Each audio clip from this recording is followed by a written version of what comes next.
Welcome back, folks. Nashtaters here. So, I know there's been a lot of stuff going on with this game already.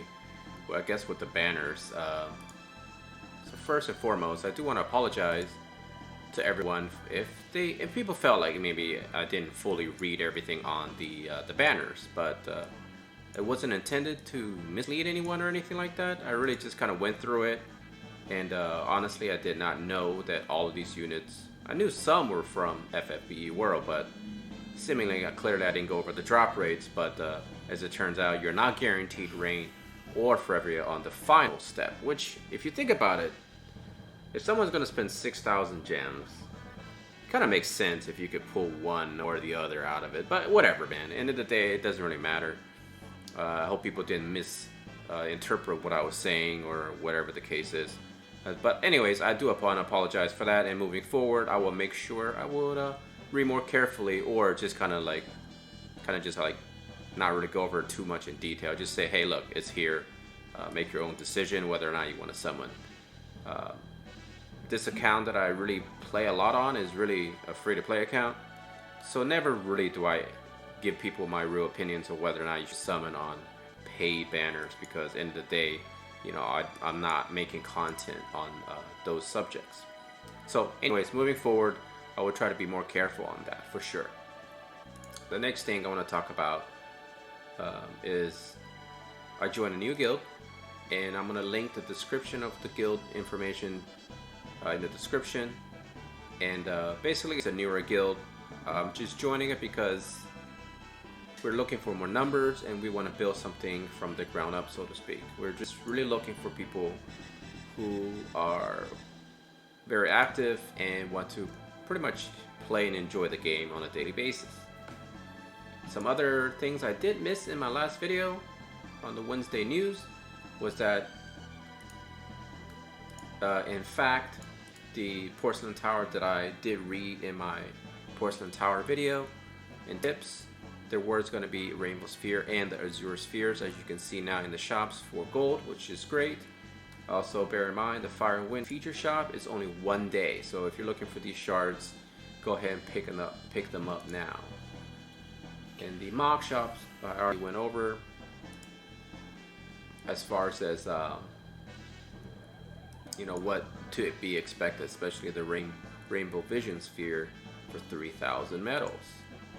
I've already started on the tower, but for those of you who have already climbing, already probably noticed that there are some changes, and that was the bigger reason why I didn't want to make any like strategy guide or anything like that, because I didn't really feel it was necessary, because we weren't sure what version of the tower we're getting. But they did change the Crimson Saber to the 15th floor, and I think that's the biggest change. I think everything else is pretty much the same. I'm not really so sure the difficulty is that hard in the first many stages. Pretty much I only lost one unit because I just want to make sure I had an extra unit where we're do. But my strategy so far, I just kind of use one unit to kind of clear everything without using any skills. I'm going to keep climbing, and I don't think so far it's that hard. It's really just a matter of making sure you go in and be very careful in terms of strategy of using your skills. Don't just kind of like randomly blow through them, because they will go away, they won't reset. Another thing is your AP do not carry over to the next floors. And try to use the Zerg method later on. Just kind of send your weaker units to kind of get slaughtered by the enemy units. Hopefully they just use up all their skills and use up all their TP, and those don't recover, so therefore it's a great idea to kind of burn through your weaker units. Also take the time to take the advantage actually. Take the advantage to do the unit JP and item drops X2 right now. It's a good time to build up some extra units to Zerg the tower. I think that's a decent strategy. I know a lot of forests have same elements, but most of us don't have overabundance of, you know, opposing elements, right? So I think that is kind of a moot point, at least in current state of the game. Maybe 6 months down the road, a lot of us gonna have many units of the same element that we can take more of advantage of those specific advantages, elemental advantages. So Alright, so in this video I am going to go over, I decided I'm going to do it today, go over the technique that I'm using to actually train for JP, other than the every 2 weeks that seemingly they're giving us the JP reward quest. This clearly is a really good quest to take advantage of. But if we don't get this, this is something I've been figuring out that I can do. The best way to farm JP, for me anyways, I realized, is the experience chamber professional level. As you can see, you're limited to 3 times a day, and that will not change, at least in the foreseeable future. So the way I do this stage is simple. You have one attacker. In this case, it could be pretty much almost anybody, as long as they can do good damage. The next thing is, have 3 characters that you want to level up specifically, either in jobs, bravery, or faith. If you want to level bravery, your goal is to get as many of those gems as possible when the enemy units disappear. If you want to level faith, of course you have to use Fina, and then you can just take the time while you're waiting for the enemy units to disappear, just to keep pumping up the faith of the specific unit you're targeting. I do want to level up all of these units except Orlando, who is currently kind of already maxed out at 89. So ideally I want my Salir and my Shadowlings to gain a lot of JP. So what I want to do is I also want to pump the faith of my unit here. So I'm going to take this off of auto. I'm going to embark.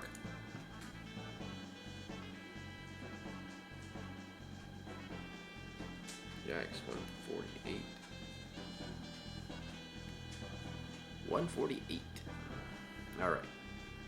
So, here's a strategy. You start off on this little cliff. One of the weaknesses of the Cactars is they cannot attack you if there's an elevation difference. They must stay at the exact same elevation as you in order to hit you. So what you really want to do here is place your units on the cliffs. Just kind of block them off. Now, if you put a unit up here, the Cactars will climb up and attack you. But if you're not up there, they won't come up. So just kind of keep all your units here. And now they're going to start moving towards you.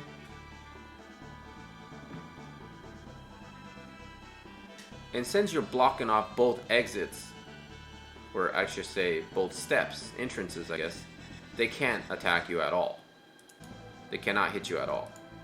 And you, however, can just hit them from any angle that you can, as long as you don't get off this cliff.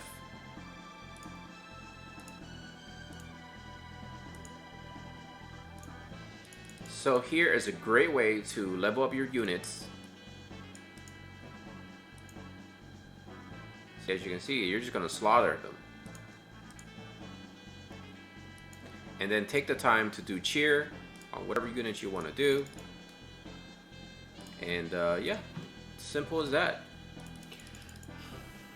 These guys can't climb steps. And I believe also on the tower, that's how you take advantage of them. Like, I believe it was 3rd floor. These guys can't hit you. They just sit there and stare at you all day long. So your goal is to kill them as fast as possible, leaving maybe 1 or 2 behind. So that way you'll get them to regen. You get them to die off so they can turn into crystals. And then ideally you don't want to have your attacking units have any sort of counters on them, because the last unit, if they chase after your units and it gets countered, then this whole thing is moot because you can't collect any of the crystals. So of course Mariana, if you put her on counter magic, then you may want to remove that, at least just for the time being that you're farming.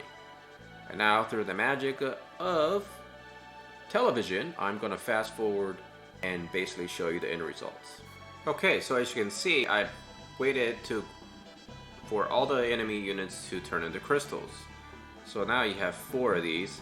And so a good way to kind of keep the last unit at bay is to get Orlando or someone who doesn't have a lot of counters and either can take a lot of damage, maybe like a tank, and you just kind of stand in the area down here in the cliff, and then that unit would just be right next to him, and then just let him bash him away.